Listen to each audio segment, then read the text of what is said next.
grande amor nos tem concedido o Pai, que fôssemos chamados filhos de Deus.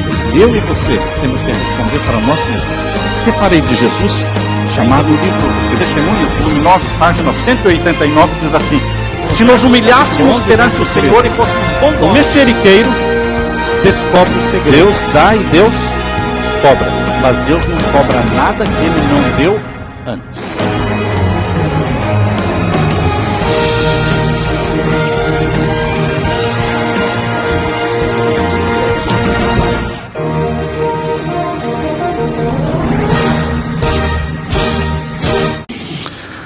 O cristianismo, religião fundada por nosso Senhor Jesus Cristo, é conhecido como a religião das boas novas, a religião das novas de grande alegria.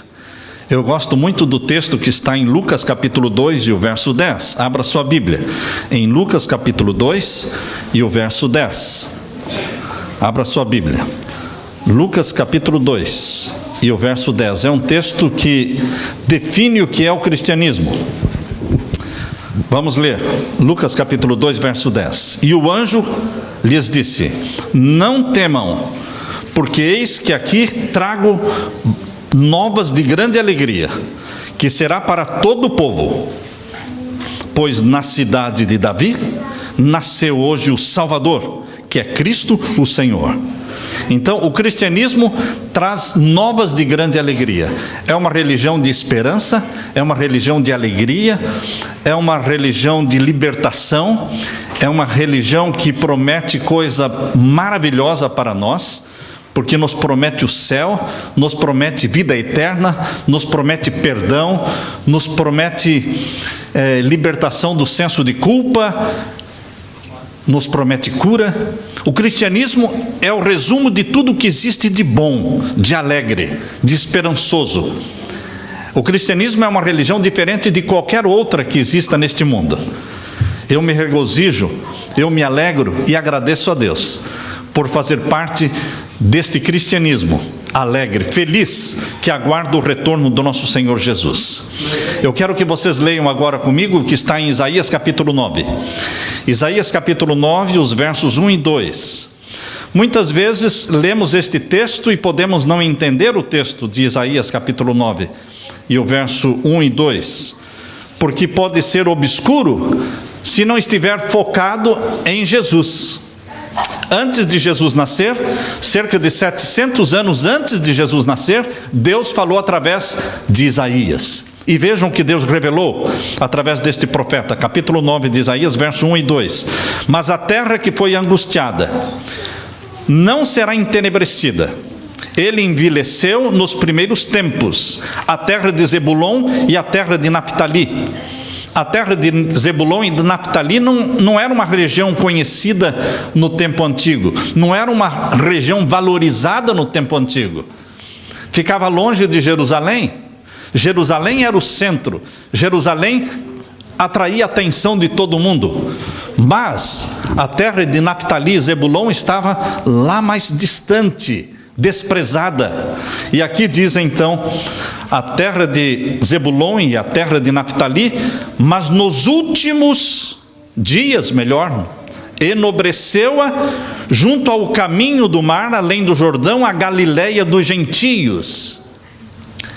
Nós conhecemos Jesus como Galileu, nós conhecemos Jesus como carpinteiro de Nazaré, o Galileu. Por quê? Porque ele viveu a maior parte da sua vida na Galileia. Ele viveu a maior parte da sua vida longe do grande centro intelectual, comercial, religioso que era Jerusalém. Deus escolheu a propósito um lugar bem afastado para que Jesus vivesse a maior parte da sua vida, chamada aqui a Galileia dos gentios. E o verso 2 diz: o povo que andava em trevas, este povo desprezado, abandonado, este povo que estava em trevas, viu uma grande luz, e sobre os que habitavam na região da sombra da morte, resplandeceu a luz, e esta luz é Jesus. Jesus viveu entre eles, porque ali ficava Nazaré. E ali mesmo, aos arredores de Nazaré, aos arredores do mar da Galileia, Jesus desenvolveu a maior parte do seu ministério. E aqui no capítulo 9, no verso 6, diz: porque um menino nos nasceu, e um filho se nos deu. Você já pensou em que presente é este? Um filho se nos deu. Uma dádiva eterna que Deus o Pai nos fez, nos dando uma criança, nos dando um menino. Um filho se nos deu, um menino nos nasceu, e o principado está sobre os seus ombros. Ele nasceu para ser príncipe. Ele nasceu para morrer, mas ele nasceu para ser príncipe. O principado está sobre os seus ombros, e o seu nome será Maravilhoso, Conselheiro, Deus Forte, Pai da Eternidade, Príncipe da Paz. E ainda no mesmo livro de Isaías, no capítulo 7, volte uma página, você vai estar então no capítulo 7 de Isaías, e o verso 14, aqui nós lemos: portanto mesmo o Senhor vos dará um sinal, eis que uma virgem conceberá, e dará à luz um filho, e será o seu nome Emanuel. A Bíblia está dizendo que nasceria um menino, cujo nome seria Emanuel, que seria Deus conosco. 700 anos antes do nascimento de Jesus, vieram estas boas novas de grande alegria. Em Miqueias capítulo 5, verso 2, diz que este Emanuel, este Deus conosco, ele nasceria na cidade de Belém, uma cidadezinha inexpressiva. Jesus nasceu numa cidade inexpressiva. Jesus cresceu numa cidade inexpressiva, Nazaré, numa região desprezada. Mas a Galileia dos gentios, a terra que vivia em trevas, ali resplandeceu a luz. Jesus é luz. Onde ele está, existe luz. Aldeias inteiras por onde Jesus passava ficavam curadas. Atrás de Jesus só ficava saúde, sorriso, amizades, relacionamentos refeitos, reconciliação, restaurações. Jesus é luz, Jesus é vida. Esta é a religião que Jesus está oferecendo para você. Não é um budismo, não é um islamismo, não é um hinduísmo, mas é um cristianismo focado em Jesus Cristo, aquele que viveu, morreu, ressuscitou, subiu ao céu e disse: eu vou voltar, eu voltarei de novo, e eu levarei vocês para que estejam sempre comigo. Queridos, o brilho da glória de Deus pode ser visto na face de Jesus. A face de Jesus é o único rosto de Deus que nós conhecemos. Ninguém jamais viu o Pai, ninguém jamais viu o Espírito Santo, mas nós vimos a face de Jesus. Queridos, o rosto de Jesus é o sorriso de Deus para a humanidade.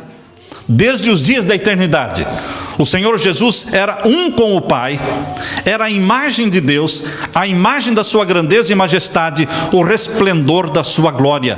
E em João capítulo 1, verso 1, abra sua Bíblia. João capítulo 1 e o verso 1. O Evangelho de João, capítulo 1 e o verso 1. Aqui nós lemos: no princípio era o Verbo, e o Verbo estava com Deus, e o Verbo era Deus. Quando fala no princípio, está falando naquele princípio, lá de Gênesis capítulo 1, verso 1.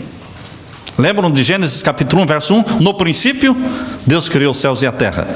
E João aqui está dizendo, no princípio, lá naquele tempo, quando não existia nenhum ser humano, antes dos nossos pais serem criados, no princípio, antes de começar a contagem do tempo, porque a contagem do tempo começou com o primeiro dia da semana da criação, nós estamos falando antes do primeiro dia da criação. O primeiro dia da criação está lá no capítulo 1, verso 3, não é? De Gênesis, onde Deus disse, foi a tarde e a manhã do primeiro dia. Não, aqui está falando antes de começar a contagem do tempo, no princípio. Diz aqui o capítulo 1 de João, verso 1, no princípio, o Verbo era o Verbo, né? E o Verbo estava com Deus, e o Verbo era Deus.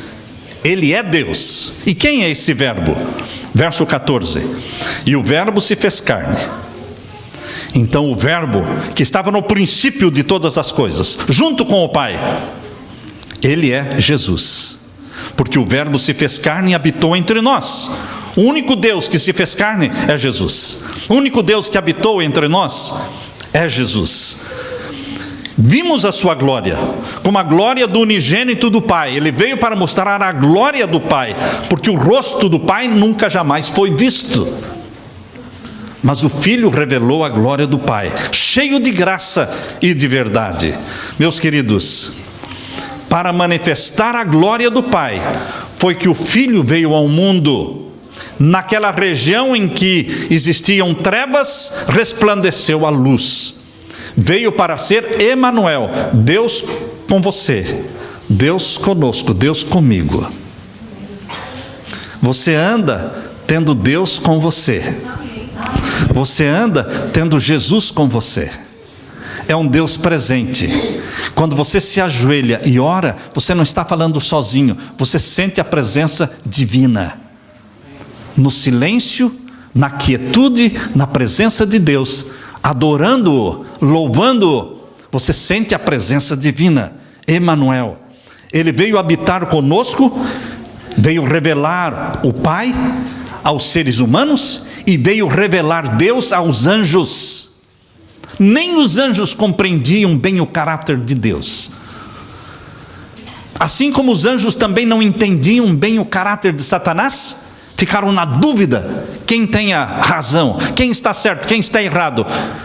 Embora os anjos tenham ficado do lado de Deus, 2/3 dos anjos ao lado de Deus, mesmo assim eles tinham dúvidas quanto ao caráter de Satanás, dúvidas quanto ao caráter de Deus, porque surgiram acusações contra Deus. Então, quando Jesus nasceu da bendita Virgem Maria, ele veio não somente revelar o caráter e a glória do Deus Pai aos seres humanos, mas veio também para revelar o caráter de Deus aos anjos, aos mundos não caídos, para que eles conhecessem melhor quem é Deus, quem é o Eterno, quem é o Eu Sou. Os anjos e os homens precisavam desta revelação perfeita, porque Jesus é uma revelação perfeita. Jesus é a palavra de Deus, o pensamento de Deus que se tornou audível na oração que Jesus fez em João capítulo 17. Abra sua Bíblia agora em João capítulo 17. Este capítulo de João, capítulo 17, é a oração do nosso Senhor Jesus. É uma longa oração. Ele diz aqui, nesta oração, capítulo 17, verso 4: eu te glorifiquei na terra. Por que é que Jesus veio? Nós, pecadores, às vezes desenvolvemos uma religião muito egoísta. Nós, pecadores, às vezes ensinamos que Jesus veio à terra só para morrer pelos pecadores. Queridos, esta é a segunda metade da história, não é a primeira metade da história. É a segunda metade da história. A primeira e mais importante metade da história é de que Jesus veio à terra para glorificar o Pai. Ele tinha que ter um planeta para glorificar o Pai. Ele tinha que ter um lugar onde ele mostrasse quem é o Pai para os anjos, quem era o Pai para os mundos não caídos. E eles escolheram o planeta Terra. Por isso Jesus veio para glorificar o Pai, fazer a vontade do Pai, revelar o Pai. Por isso ele diz, eu te glorifiquei na terra, porque este foi o primeiro propósito de Jesus. Eu te glorifiquei na terra, tendo consumado a obra que me deste. Deus o Pai lhe deu uma obra para fazer. Vai lá e glorifica o meu nome. Reivindica a minha justiça, levanta e exalta o meu nome, para que todos creiam naquilo que eu sou, e não naquilo que o diabo diz que eu sou. Jesus Cristo veio para desfazer as distorções do caráter de Deus. Satanás construiu, ou melhor, pintou uma caricatura de Deus, e Jesus veio para mostrar Deus real, Deus amor, Deus misericórdia, Deus bondade, Deus perdão. E agora o verso 5 diz assim: e agora glorifica-me, tu, ó Pai, junto de ti mesmo, com aquela glória que tinha contigo antes que o mundo existisse. Antes que o planeta Terra fosse criado, Jesus vivia em glória com o Pai. Pai, Filho e Espírito Santo. Verso 6, manifestei o teu nome aos homens. Cristo veio para exaltar o nome do Pai. Misericordioso e piedoso é o Pai, tardio em iras e grande em beneficência e verdade. Não foi somente aos filhos da terra, mas também aos anjos que Deus foi revelado. Nosso pequenino mundo chamado planeta Terra é um campo de estudo, é um laboratório de estudo, onde todos os mundos não caídos, onde todos os anjos que não pecaram, estão com a atenção voltada para este laboratório Terra. É aqui que se desenvolve, é aqui que se prova quem é quem. O maravilhoso desígnio da graça do Senhor, o mistério do amor que redime, é o tema que será estudado pelos anjos na eternidade e estão estudando desde agora. Os anjos desejam bem atentar e será o estudo por todos os séculos. Foi Jesus que estendeu os céus. Lá na semana da criação, foi Jesus quem lançou os fundamentos da terra. Foi sua mão que suspendeu os mundos no espaço e deu forma às flores do campo. Foi Jesus quem converteu o mar em terra firme. O Pai e o Espírito Santo agiram através da segunda pessoa da divindade. A segunda pessoa da divindade é o Verbo, é a ação da divindade. Todos os planos divinos são executados não pelo Pai, nem pelo Espírito Santo. Os planos da divindade são executados pelo Verbo. Aquele que é a ação da divindade, executa os planos da divindade. Por isso, os mundos foram criados através da segunda pessoa da divindade, Jesus. Por isso a Bíblia diz que ele converteu o mar em terra firme, e o seu mar pois ele o fez. Foi ele quem encheu a terra de beleza e de cânticos o ar. E sobre todas as coisas na terra, no ar e no firmamento, Jesus escreveu a mensagem do amor do Pai. O pecado manchou a perfeita obra de Deus. Todavia, permanecem ainda os traços da sua mão. Mesmo hoje, quando você contempla a natureza, você consegue ver a glória e a excelência de Deus. Não há nada a não ser o coração egoísta do homem que vive só para si. Mas tudo na natureza, criada por Deus, vive para servir e para revelar a glória de Deus. Nenhum pássaro que fende os ares, nenhum animal que se move por sobre a terra deixa de servir a qualquer outra vida. Folha alguma da floresta, nem humilde haste de erva é sem utilidade. Todas as árvores, todos os arbustos e folhas exalam aquele elemento de vida sem o qual nenhum homem ou animal poderia existir. E animal e homem servem, por sua vez, à vida da folha, do arbusto e da árvore. As flores exalam sua fragrância e desdobram sua beleza em bênçãos ao mundo. O sol derrama luz para alegrar 1000 mundos. O próprio oceano, a origem de todas as nossas fontes, recebe as correntes de toda a terra, mas o mar recebe para dar. Os vapores que ascendem ao céu caem de novo em forma de chuva para regar a terra, a fim de que ela produza e floresça. Os anjos da glória acham seu prazer em dar amor e infatigável cuidado para as almas caídas e contaminadas. Seres celestiais buscam conquistar o coração dos homens, trazem a este mundo obscurecido a luz das cortes em cima. Queridos, olhando para Jesus, vemos que a glória do nosso Deus é dar. Jesus disse: não faço nada por mim mesmo. João capítulo 8, verso 28. Nada que eu faço é de mim mesmo. O Pai que vive me enviou. Eu vivo pelo Pai. João capítulo 6, verso 57. Eu não busco a minha glória. João capítulo 8, verso 50. Mas a glória daquele que me enviou. João capítulo 7, verso 18. Jesus veio para revelar o Pai, dar glória ao Pai. E como ele poderia dar glória ao Pai? Pegando as criancinhas no braço, perdoando os pecadores, curando os enfermos, alimentando o faminto, revelando que o Pai dele é amor, é bondade, é perdão, é restauração. Todos os milagres realizados por Jesus sempre tiveram o objetivo de atrair a atenção do povo e daqueles que eram curados para o Pai, para que acreditassem nesse Pai celestial, de amor, de misericórdia, que deu o Filho para salvar a humanidade. No próprio céu foi quebrantada a lei de amor. No próprio céu, Lúcifer transgrediu esta lei de servir, porque Lúcifer se tornou egoísta. Lúcifer era um querubim cobridor. Sendo um querubim cobridor, isso está em Ezequiel capítulo 28. Lúcifer era um querubim cobridor, ele estava na presença de Deus, ele estava junto ao trono de Deus, desejou ser o primeiro no céu, deixou-se dominar pelo egoísmo, procurou dominar os seres celestiais, os anjos, procurou afastá-los do Criador, procurou receber para si mesmo as glórias que pertenciam ao Criador dos céus e da terra.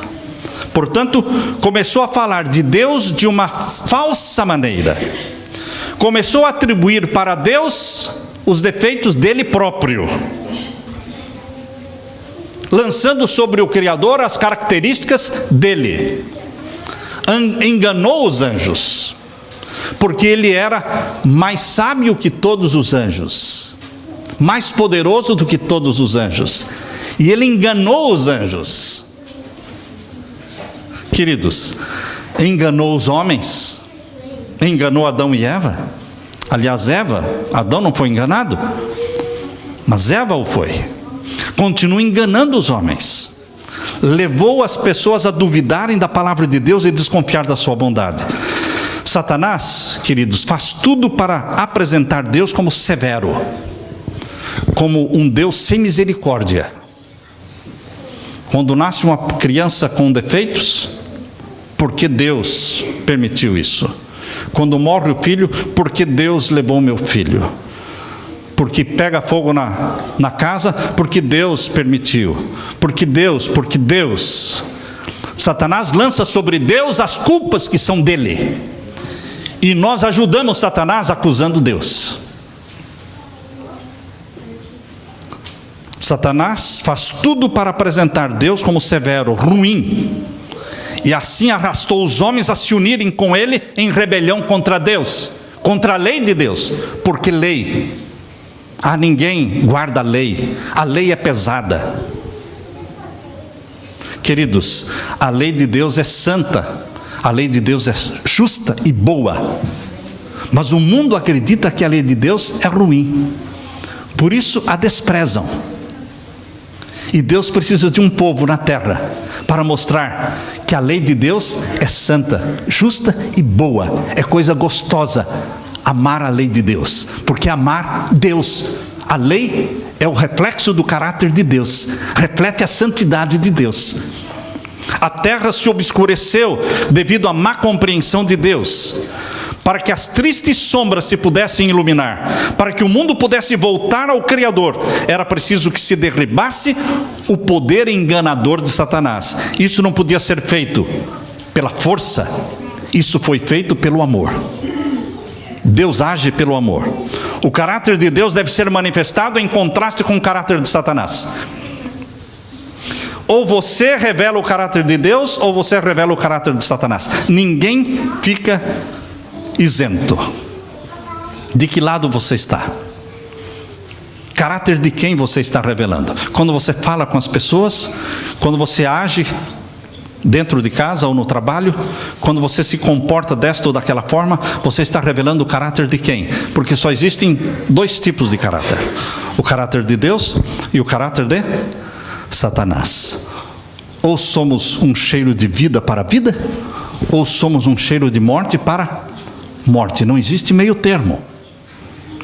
Desde o princípio, Deus e Jesus sabiam da apostasia de Satanás, porque Deus conhece o fim desde o princípio.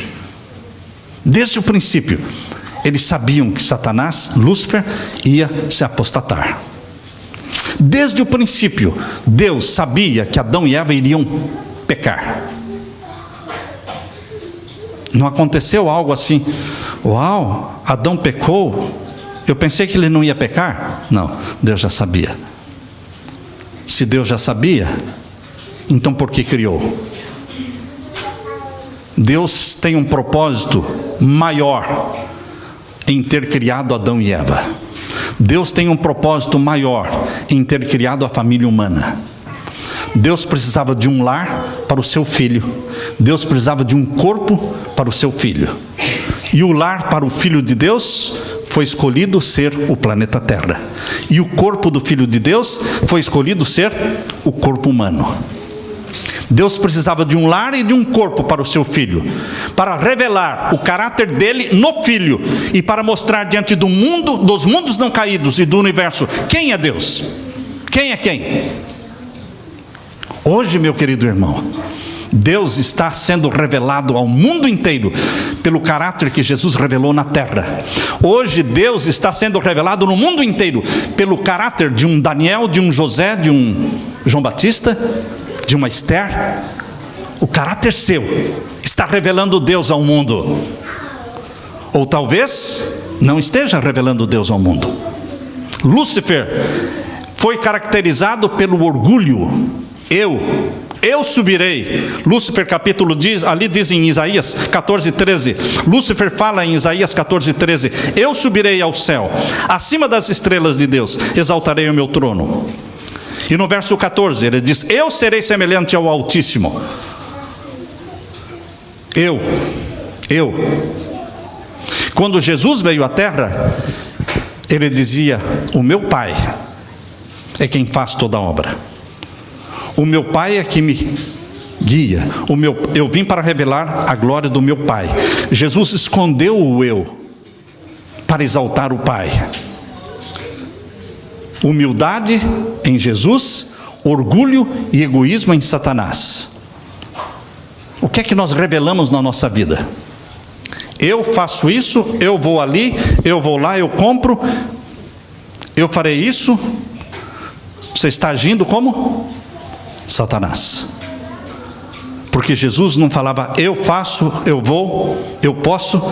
Jesus dizia: Pai, a tua vontade é a minha comida, a tua vontade é a minha bebida. O que queres que eu faça? O que queres que eu faça? A obra que eu faço é o Pai fazendo em mim. Queridos, Cristo, sendo em forma de Deus, se tornou homem. Enquanto que Lúcifer, sendo anjo, queria se tomar a forma divina. Vejam o oposto. Sendo anjo, queria ser Deus. O outro, sendo Deus, se tornou homem. E pior, além de se tornar homem, assumiu a morte de cruz, a pior de todas. Fazendo-se semelhante aos homens, morreu com um sacrifício voluntário. Jesus bem poderia ter permanecido ao lado do Pai, poderia haver retido a glória do céu e as homenagens dos anjos, mas Jesus preferiu entregar o cetro nas mãos do Pai e descer do trono do universo para a terra, trazendo luz para os entenebrecidos e vida aos que estavam a perecer. Cerca de 2000 anos atrás, ouviu-se no céu uma voz misteriosa dizendo: eis aqui venho, sacrifício e oferta não quiseste, mas corpo me preparaste. Deus o Pai preparou um corpo para o seu filho, o mesmo corpo de Adão. Por isso ele é chamado o segundo Adão, o último Adão. Só que esse corpo que Jesus assumiu já era um corpo sofrido por 4000 anos de pecado. Mas ele era puro, sem pecado, nasceu santo. O anjo Gabriel disse: o santo que de ti há de nascer, disse para a Virgem Maria, o santo que de ti há de nascer será chamado Filho do Altíssimo. Sim, corpo me preparaste. Houvesse aparecido com a glória que possuía com o Pai, todos os seres humanos teriam morrido. Para que pudéssemos contemplar Jesus e não sermos destruídos, ele assumiu a forma humana. A divindade de Jesus ocultou-se na humanidade, e a glória invisível ocultou-se na visível forma humana. Esse grande propósito havia sido apresentado em tipos e símbolos. Lembram-se Moisés no deserto, a sarça ardente? Era Deus oculto na sarça ardente. Mas era Deus, não era uma sarça ardente. Deus usou a sarça, o arbusto, mas era Deus. Por isso, Deus disse: tira as sandálias dos teus pés, porque o lugar onde estás é santo. Naquele momento, o arbusto deixou de ser um simples arbusto e se tornou a presença de Deus. Assim também na coluna de nuvem, durante o dia, aquela coluna de nuvem fazendo sombra para o povo de Israel, caminhando pelo deserto, não era simplesmente uma coluna de nuvem, era Deus oculto na coluna de nuvem. À noite, coluna de fogo, era Deus oculto na coluna de fogo. Aos olhos humanos, Cristo assumiu um corpo abatido, semelhante aos homens, mas era Deus em carne. Aos olhos humanos, Jesus não possuía beleza. Isaías capítulo 53, verso 2 diz que, olhando para ele, nenhuma beleza víamos para que o desejássemos, mas a sua glória estava encoberta, sua grandeza e majestade estavam ocultas, para que pudesse atrair para si os tentados e os sofredores. Lá no deserto, Deus ordenou a Moisés acerca de Israel: me farão um santuário. Êxodo capítulo 25, verso 8. Me farão um santuário para que eu possa habitar no meio deles. Deus sempre quis habitar no meio do seu povo. Deus continua querendo habitar com o seu povo. Jesus Cristo, ao nascer da Virgem Maria, foi como que um tabernáculo na terra, abrigando a divindade. Assim como Shekinah estava lá no Santíssimo do Santuário Terrestre, mas as pessoas não podiam entrar lá e ver o Shekinah, a glória de Deus, porque morreriam. Assim, Deus, em sua glória, ocultou-se na forma humana, chamada Jesus. E Ele viveu entre nós. E nós vimos a glória de Deus no caráter de Jesus. Jesus, ao nascer aqui, estabeleceu um tabernáculo no meio do nosso acampamento humano. Jesus, ao nascer aqui, estendeu uma tenda ao lado dos homens, para que pudesse viver entre os homens e tornar-se familiar a nós. O Verbo se fez carne e vimos a sua glória, a glória como do unigênito do Pai. João 1,14. Desde que Jesus veio habitar entre nós, sabemos que Deus está relacionado com as nossas provações, com as nossas dificuldades.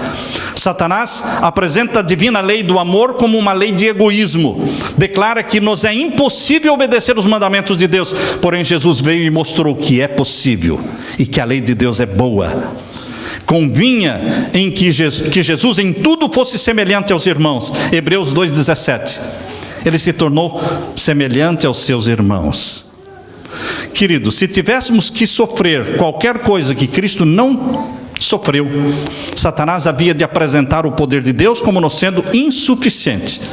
Por isso a Bíblia diz em Hebreus capítulo 4, verso 15: Jesus, como nós, em tudo foi tentado, sofreu toda a provação a que estamos sujeitos, não exerceu o poder divino para benefício próprio, enfrentou a tentação e venceu-a no poder que Deus lhe deu.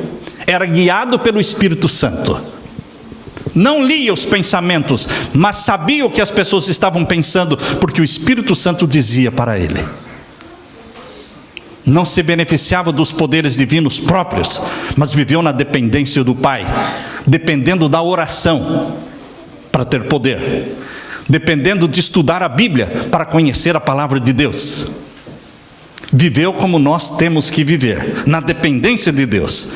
Jesus disse em Salmos 40, verso 8: deleito-me em fazer a tua vontade, ó Deus meu. A tua lei está dentro do meu coração.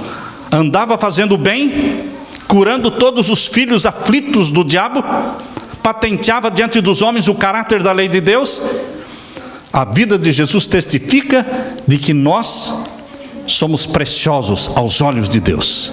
Pela humanidade de Jesus, ele está ligado à família humana. Pela divindade de Jesus, ele está ligado e firmado no trono de Deus.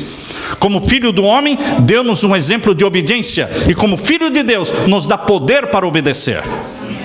Foi Jesus que do Monte Horebe falou para Moisés: eu sou o que sou. Foi Jesus? Sim, foi Jesus pré-encarnado. Jesus, Deus o Filho, foi quem desceu no Monte Sinai, falou com Moisés, escreveu os 10 mandamentos. Não foi o Pai, não foi o Espírito Santo. Toda a comunicação entre o céu e a terra sempre é e sempre será através do Filho, o nosso irmão, o nosso Salvador. Por isso, no Monte Sinai, Jesus apareceu para Moisés e disse: eu sou o que sou. E assim dirás aos filhos de Israel: o eu sou me enviou a vós. Êxodo capítulo 3, verso 14. Assim, quando ele veio semelhante aos homens, andando entre os homens, Jesus costumava dizer: eu sou o bom pastor.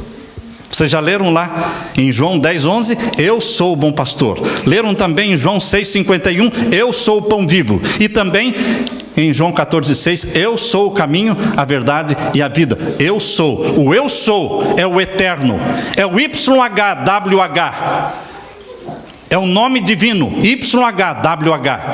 É o eu sou que falou com Moisés no Monte Sinai. Eu sou é a certeza da promessa. Sou eu, não temais, disse Jesus. É Deus conosco. Ele é a certeza da nossa libertação, irmãos. É a certeza do nosso perdão. Quando Deus deu o Filho, Ele tomou sobre si a humanidade, revelou um caráter exatamente oposto ao de Satanás. Ele foi ferido pelas nossas transgressões.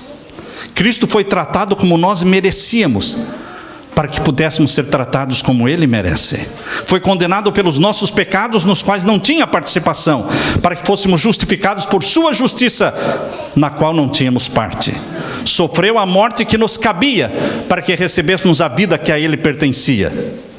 Pelas suas pisaduras fomos sarados. Isaías 53, 5. Era o objetivo de Satanás, irmãos, causar uma eterna separação entre Deus e o homem. Mas Jesus, ao nascer entre nós, corrigiu isso aí. E produziu uma eterna reconciliação entre Deus e o homem. Em Cristo, chegamos a ficar mais íntimos de Deus do que se nunca tivéssemos pecado. Vou repetir. Em Jesus Cristo, nos tornamos mais íntimos de Deus do que se nunca tivéssemos pecado. Amém. Quando Adão e Eva foram criados, ainda não existia o pecado. Mas Deus também não era homem. Mas hoje, a graça divina tornou Deus em homem. E tornou a família humana participante da natureza divina. É um relacionamento que não dá para entender. É a graça de Deus que fez isso. Ao tomar a nossa natureza, o Salvador ligou-se a você e a mim por laços que jamais se partirão.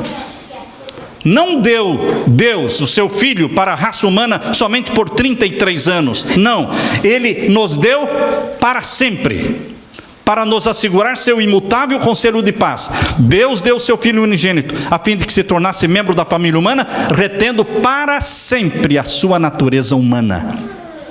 Quando Ele deixará de ter natureza humana? Nunca, jamais. Eternamente, Ele estará à cabeça da família humana, como segundo Adão. Qual é a certeza então de que Deus cumprirá a promessa de nos salvar? Certeza? Deus é homem? E só existe uma família humana no mundo, no universo. Está no planeta Terra. Se Deus é humano, como Ele não vai salvar a humanidade? Se Ele é humano, Ele vai ser cabeça de quem? Se não existir família humana. Queridos, Ele se tornou um de nós. Esse é o penhor, é a certeza. Um menino nos nasceu, um filho se nos deu. O que Deus poderia fazer a mais do que Ele fez, para provar que Ele vai nos salvar, que a vitória é dEle, é certeza de salvação. Mas você tem que aceitar Jesus como Salvador.